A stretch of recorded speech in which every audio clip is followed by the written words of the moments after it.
Para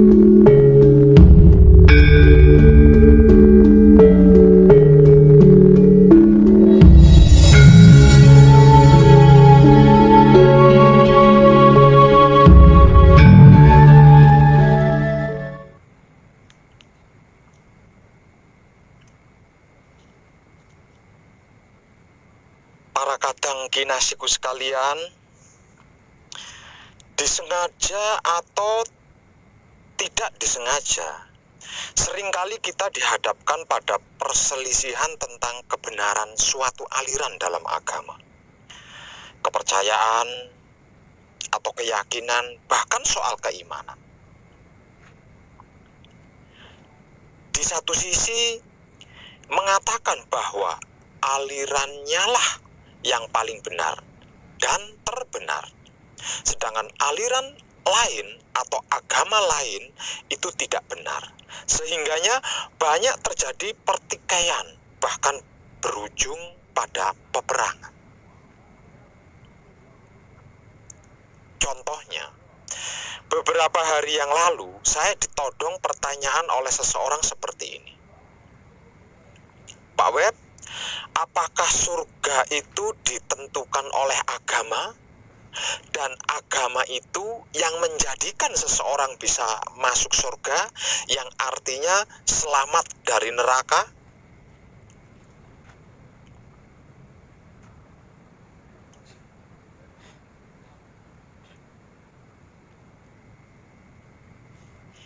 Sebenarnya saya sudah malas membahas hal-hal yang beginian. Sudah capek. Karena bagi saya surga dan neraka itu tidak penting. Sebab karena asal-usul saya itu bukan dari surga atau neraka, melainkan dari Dat Maha Suci hidup. Namun ya, mau bagaimana lagi, lawong nyatanya saya ditodong dengan pertanyaan-pertanyaan seperti itu. Ada banyak orang di luar sana yang berdebat sampai habis-habisan tentang surga dan neraka. Bahkan mengeklaim agama sayalah yang paling benar dan menjamin masuk surga, alias selamat dari neraka.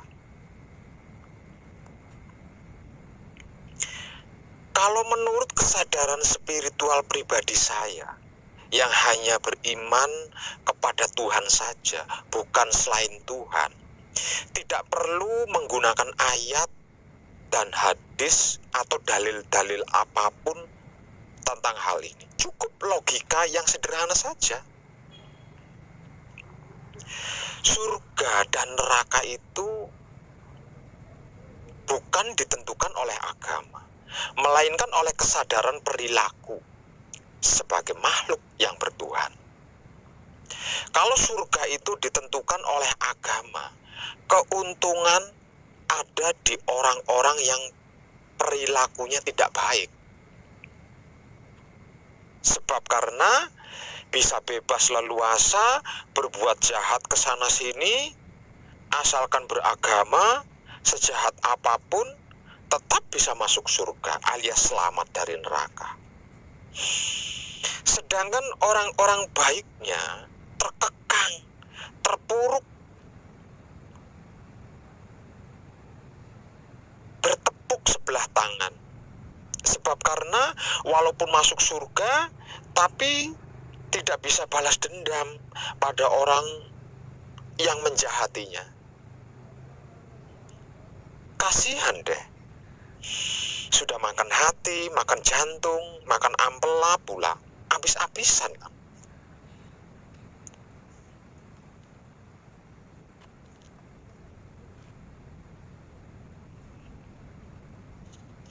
Coba saja renungkan hal itu dengan iman. Dengan iman loh ya, bukan dengan Imron.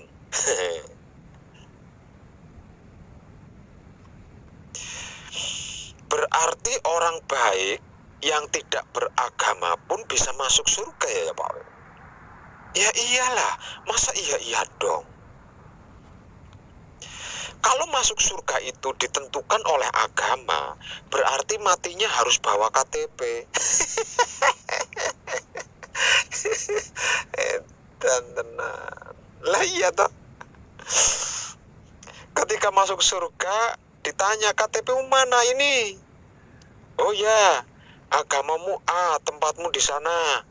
Datang lagi agamamu B, tempatnya di situ. Datang lagi agamamu C, tempatnya di sana. Memangnya surga itu tanah kaplingan? Dikapling-kapling, dibagi-bagi untuk agama A, untuk agama B, untuk agama C, dan lain-lain. Begitu ya? Kalau surganya tidak universal, kalau surganya tidak universal alias individu, kasihan orang-orang terdahulu yang sebelum kita, yang pada waktu itu belum ada agama, seperti nenek moyang kita, Adam dan Hawa misalnya. Mereka tidak kebagian surga kan? Lah karena pada waktu itu belum ada agama. Sebab surganya dikapling-kapling untuk agama A, B, C, D, dan lain-lain.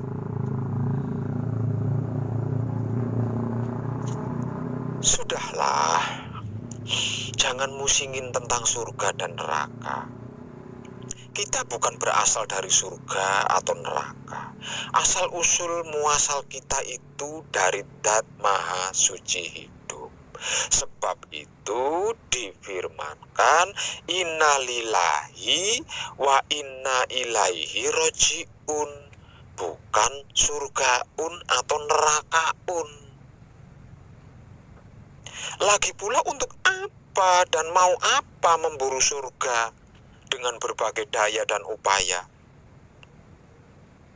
Karena di surga ada kolam susu dan sungai madunya, ada bidadarinya, ada bidadaranya. Sebab di neraka ada banyak cewek-cewek cantiknya, ada banyak cowok-cowok gantengnya. Begitu. Tetap percuma misalkan seperti itu, tetap percuma, cuma bisa ngiler doang. Lawang ruh atau roh itu tidak berjenis kelamin dan tidak memiliki syahwat. Lalu, untuk apa semua itu? Kita berasal dari Tuhan, milik Tuhan, kuasa Tuhan, dan apapun alasannya akan kembali hanya kepada Tuhan. Ayatnya kan berbunyi innalillahi wa inna ilaihi roji'un. Cerdaslah dalam beriman, dan berimanlah dengan cerdas. Sebab karena orang cerdas yang tidak beriman bisa jadi koruptor, jadi pengkhianat. Dan orang beriman yang tidak cerdas bisa jadi teroris, bisa jadi pecundang. Untuk lebih mudah dalam mencernanya, saya beri ilustrasi dialog antara saya yang dulu, Jaka Tolos, dan saya yang sekarang, Wong Edan Bagu. Dan semoga saja dengan apa yang saya ilustrasikan melalui video ini bisa menjadi tambahan wawasan yang dapat mencerdaskan pengetahuan, sehingganya bisa menyimpulkan sendiri terkait hal tersebut. Suatu ketika terjadi dialog di dalam sarung antara Jaka Tolos dan Wong Edan Bagu tentang hakikat ketuhanan dan doktrin sangkar keagamaan. Dialog ini dapat terjadi kapan saja dan di mana saja pada setiap pribadi manusia yang mengkaji jati diri pribadinya tanpa sadar maupun benar-benar disadari, seperti yang pernah saya alami tempo dulu. Dan dari hasil dialog tersebut tidak akan mencari siapa pemenangnya, karena hal itu tidaklah penting. Sebab yang utama adalah bagaimana kita belajar berdialog dengan tema yang sangat sensitif dan krusial. Siapapun Bila sering melakukan dialog dengan diri sendiri, kontemplasi, paling tidak akan mendapatkan hasil minimal berupa mental yang lebih matang dan emosi yang lebih stabil. Maka semakin sering kita melakukan kontemplasi, terutama hal-hal yang sangat kontradiktif, akan membawa sikap mental kita lebih arif dan bijak dalam memahami dan memandang kehidupan yang teramat sangat kompleks ini. Awalnya Jaka Tolos berujar demikian. Agama adalah jalan kebenaran. Lalu Wong Edan Bagu berkomentar atas ujar Jaka Tolos tersebut. Menurutku, agama adalah jalan menggapai kebaikan, kearifan, dan kebijaksanaan dalam hidup. Lalu Jaka Tolos menimpali, berarti berarti kebenaran menjadi tidak penting dong. Dan Wong Edan Bagu menjawab, memang apa pentingnya berbicara kebenaran jika hasilnya membuat kerusakan di muka bumi dan bencana kemanusiaan? Jika kita bicara kebenaran, terlalu repot melakukan verifikasi kebenaran itu sendiri. Sebab kebenaran bukan hanya sekedar jargon, tembung omongane, jarene, kulak jare adol ndean. Kalau bahasa Jawanya, kata ini dan kata itu. Tapi buktikan sendiri, kebenaran bukan ada dalam kulit yang penuh keberagaman. Itulah sebabnya kita baru bisa menyaksikan kebenaran dengan mudahnya pada saat kita memasuki dimensi hakikat. Hakikat hidup adalah nilai yang merambah universalitas universal, yang artinya dapat dirasakan oleh seluruh makhluk, oleh manusia dari segala macam bangsa, suku, dan semua umat dari berbagai agama. Jika hanya dirasakan oleh salah satu suku atau ras atau agama atau golongan, hal itu belumlah merupakan nilai hakikat benar. Artinya, nilai-nilai yang masih terkait dengan cara pandang subjektif dan syarat demi kepentingan pribadi.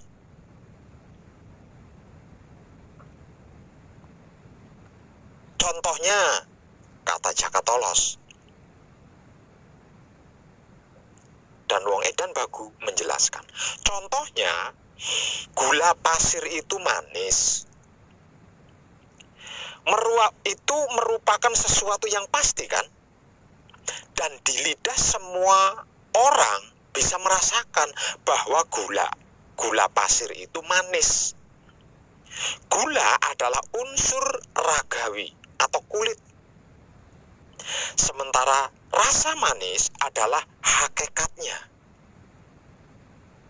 Nah, rasa manis tidak hanya dimiliki oleh gula pasir saja kan?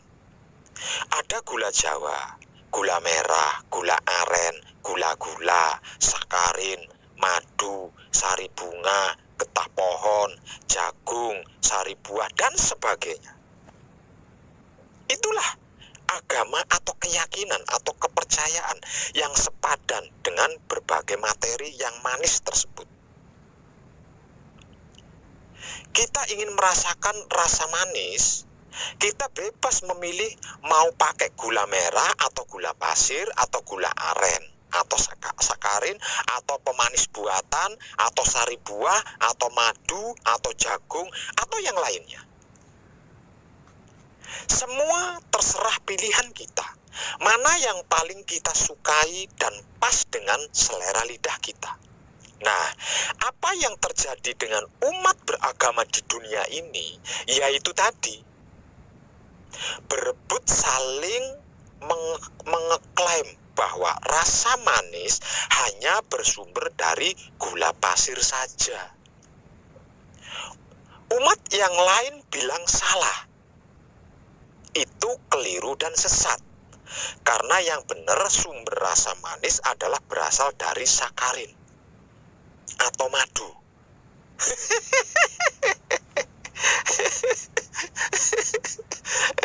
Dan tenang. Seperti orang buta yang memegang wujud gajah. Kalau dipikir-pikir, seperti orang buta yang memegang wujud gajah. Tapi orang buta tersebut suka menuduh orang lain sebagai orang buta yang sedang megang gajah. Loh, bukankah agama mempunyai misi menyebarkan kebenaran di muka bumi? Kata Jakatolos. Wong Edan Bagu menjawab, wah, daya pikir rasiomu kok terbatas banget ya, bro. Kok orang mudeng-mudeng toh? Ya, begitulah misi agama. Bahkan banyak agama misinya ya demikian itu.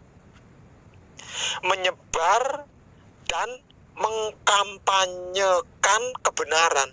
Tapi itu tidak menjamin dunia ini tentram dan damai. Buktinya mana? Mana buktinya? Loh, kok kontradiksi dengan misinya? Kata Jakatolos. Dan Wong Edan Bagu menjawab, sudah jelas kan apa hasilnya? Masing-masing agama saling berebut dirinya lah yang paling benar. Bahkan terkesan memaksakan diri benar-benarkan ajarannya sendiri-sendiri. Tapi bukankah hanya ada satu agama saja yang benar? Kata Jakatolos. Dan Wong Edan Bagu menjawab, semua agama bisa mengeklaim demikian. Dirinya lah yang paling benar. Ah, jadi bingung saya, kata Jakatolos. Dan Wong Edan Bagu berkata, agar supaya tidak bikin bingung, hormati saja agama yang menebarkan kebaikan, bukan agama yang cari benarnya sendiri. Agama yang menebarkan kebaikan belum tentu benar, kata Jakatolos. Dan Wong Edan Bagu melengkapinya dengan sebuah kalimat, juga belum tentu tidak benar loh. Lantas, bagaimana kita harus menyikapi agama supaya lebih arif dan bijaksana? Kata Jakatolos. Dan Wong Edan Bagu menjawab, agama hanya perlu keyakinan kita. Agama hanya perlu keyakinan kita, bukan yang lain. Tidak ribet kan sebenarnya? Berarti saya cukup yakin saja, kata Jakatolos. Dan Wong Edan Bagu menjelaskan, semua agama hanya berdasarkan keyakinan. Rasakan saja, jangan pakai nalar.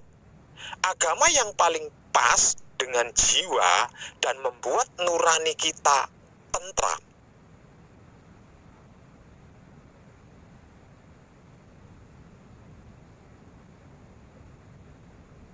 Jakatolos berkata, tidak semua agama hanya berdasarkan keyakinan saja. Artinya, agama atas dasar kebenaran. Dan Wong Edan Bagu berkata, mana buktinya? Buktinya mana? Lah agamaku, kata Jakatolos. Dan wong edan baku menjawab lagi, itulah contoh orang yang barusan kita bahas dari tadi, merasa diri paling benar. Lalu bagaimana idealnya sikap saya terhadap agama saya? Kata Jakatolos. Dan wong edan baku mengulangi bahasanya, mengulangi perkataannya. Saya ulangi ya, cukup dengan yakin dan jadilah orang yang bijak dan arif kepada siapapun. Jangan menyakiti hati dan mencelakai orang lain serta makhluk-makhluk lainnya. Tidak usah membeda-bedakan apa agama yang dianutnya. Lihat saja perbuatannya yang bisa kita lihat. Jangan menebak-nebak isi hatinya untuk memvonis apakah seseorang itu baik atau buruk. Kita menebak hati kita sendiri saja susahnya bukan main, apalagi menebak hati orang lain. Kan seseorang yang tidak punya agama dinamakan kafir. Orang kafir pasti celaka hidupnya dan masuk neraka, kata Jakatolos. Dan wong edan baku menjawab, binatang dan tumbuhan adalah makhluk hidup. Mereka tidak beragama, berarti mereka kafir semua kan? Akan tetapi hidupnya bukan hanya mendapatkan berkah ilahi, justru lebih mulia menjadi berkah bagi alam semesta, termasuk berkah bagi manusia. Jakatolos tersenyum. Dan wong edan baku melanjutkan perkataannya. Mereka itulah umat yang paling taat pada perintah Tuhan, paling setia pada kodrat alam, paling patuh terhadap rumus-rumus alam semesta. Mereka tak pernah menganiaya manusia dan lingkungan alamnya, tidak seperti manusia. Lalu, kata Jakatolos, dan wong edan baku melanjutkan perkataannya. Saya balik bertanya, lebih tepat mana? Agama yang menyiarkan kebenaran atau agama yang menyiarkan kebaikan?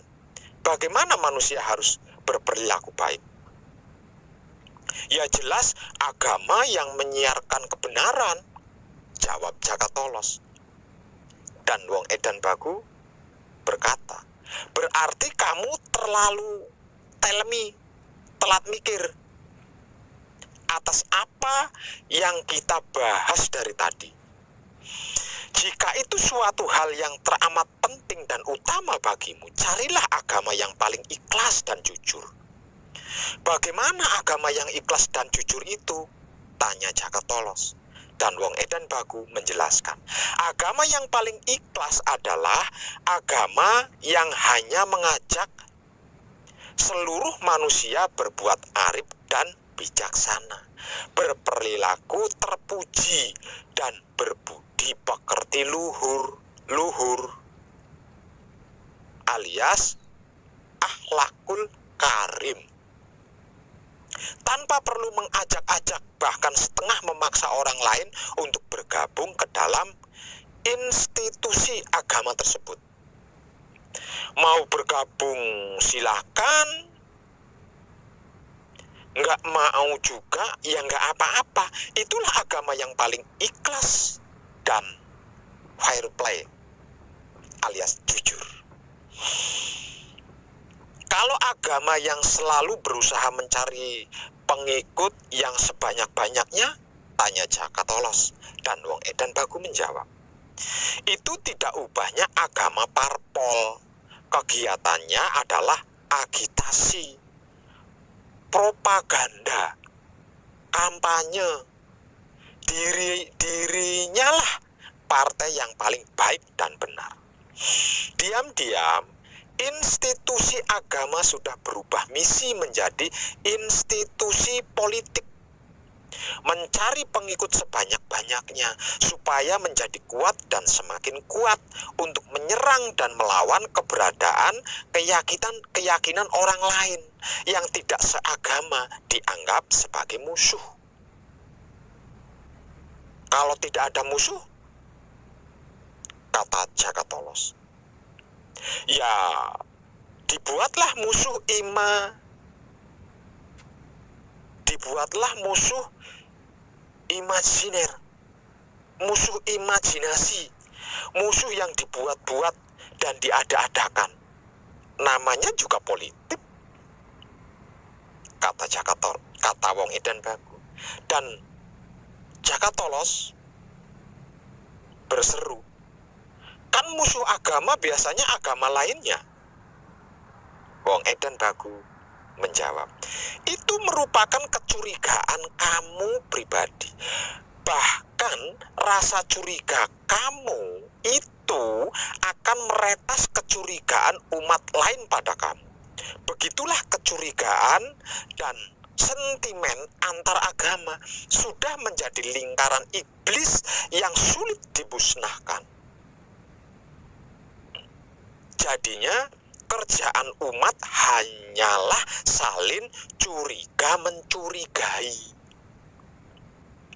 Bahkan di antara umat dalam satu agama pun terjadi perilaku saling mencurigai. Agama menjadi bahan peledak yang setiap saat akan menghancurkan bumi, alias membuat kiamat planet bumi ini. Tak ubahnya agamalah yang menciptakan neraka bagi manusia itu sendiri. Kenapa bisa begitu? Tanya Jakatolos, dan Wong Edan Bagu menjawab, karena agama keluar dari misi sucinya, keluar dari tujuan sucinya, yakni menebar kedamaian, ketentraman, dan kebaikan bagi alam semesta seisinya. Agama juga lebih mengutamakan kampanye dirinya lah yang paling benar daripada cinta kasih sayang Tuhan yang maha damai, maha tentram, dan maha baik bagi alam semesta seisinya. Apa salahnya? Tanya Jakatolos. Kalau salahnya yang dipertanyakan, salahnya bukankah kebenaran itu perlu kepastian, seperti ilmu pasti, dan berbagai disiplin ilmu pengetahuan, teknologi, dan sains, itu barulah kebenaran pasti, yang real. Sementara agama merupakan sistem kepercayaan atau keyakinan. Kalau tidak percaya, kalau tidak yakin, ya jadi tidak pasti. Itulah agama. Loh, dalam ajaran agama kan ada beberapa kejadian dan sinyalimen atau gejala akan sesuatu kebenaran dalam realitas alam semesta, kata Jakatolos. Dan Wong Edan Bagu menjawab, sejak abad keberapa kitab-kitab suci semua agama itu ada? Ayo, umurnya masih muda bukan? Sementara itu manusia sudah ada sejak paling tidak 2 juta tahun yang silam. Bumi ini ada sejak bermiliar tahun yang silam. Sebelum agama-agama dengan kitab sucinya ada, manusia pun telah menemukan berbagai kebenaran yang tak terbantahkan dalam menjalani kehidupan. Itu juga karena cinta kasih sayang Tuhan dan keadilan Tuhan. Isi ajaran agama tidak termasuk kebenaran pasti, tetapi berisi ajaran kebaikan, semacam aksioma yang runut dan logis. Namun bisa ditafsirkan dengan multi-interpretasi sesuai kepentingan dan kemauan pembacanya. Maka dikatakan kitab itu fleksibel, sesuai perkembangan zaman maksudnya.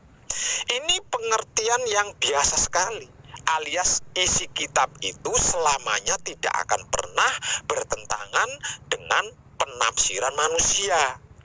Karena sadar atau tidak sadar, manusialah yang selalu berusaha membaca, memaksakan diri untuk menundukkan pola pikir dan persepsinya sendiri agar sesuai dengan isi kitab. Itulah kebiasaan manusia selama ini, membiarkan kesadaran dirinya berada di dalam sangkar emas. Sementara agama banyak mengajarkan tentang kegaiban.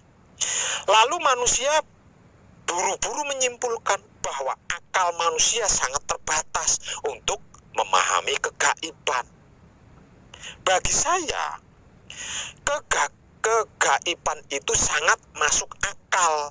Jika tidak masuk akal, berarti belum tahu rumus-rumus yang berlaku di alam gaib. Jika mengkamulkan isi kitab pun, kenyataannya sudah mengalami perluasan dan penyempitan makna setelah diterjemahkan ke dalam berbagai bahasa oleh banyak orang yang memiliki penafsiran beragam corak dan warnanya. Apa buktinya?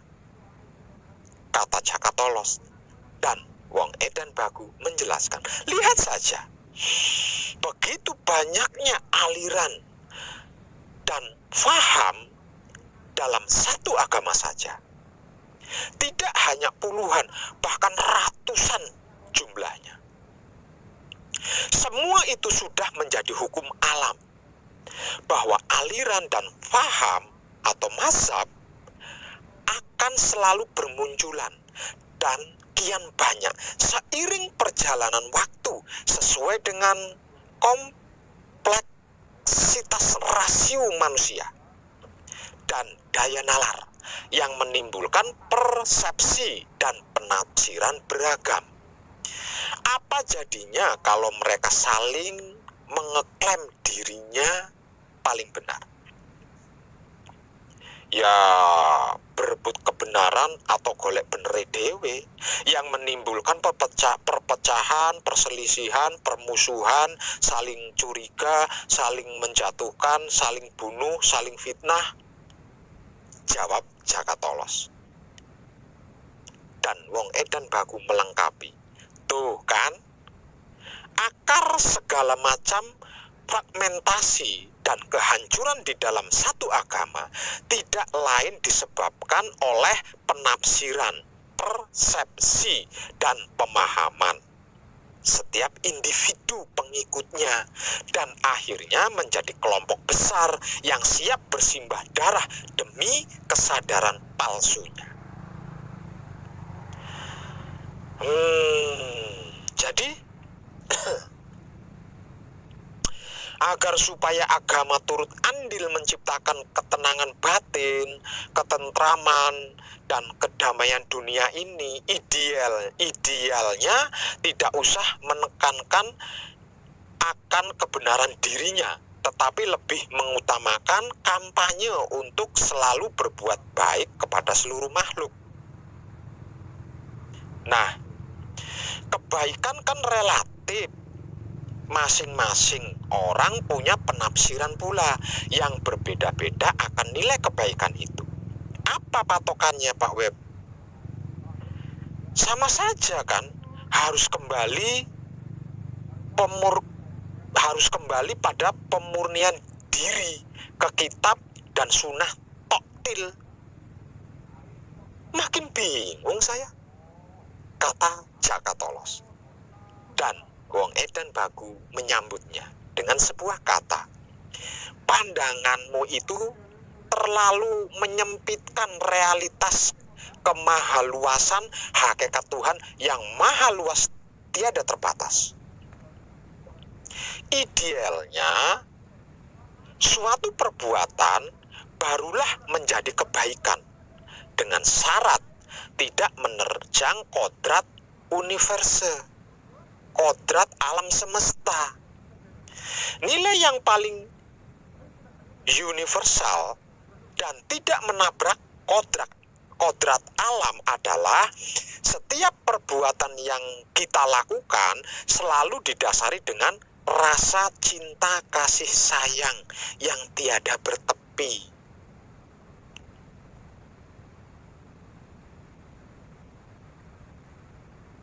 yang dalam sanepan Jawanya rasa tresno welas asih kadya samudra tanpa tepi. Welas tresno welas asih tanpa alis. Maksudnya cinta kasih sayang yang tulus, tanpa pamrih, tanpa ego, tanpa arogan, kepada dan dari seluruh makhluk dalam jagat raya ini.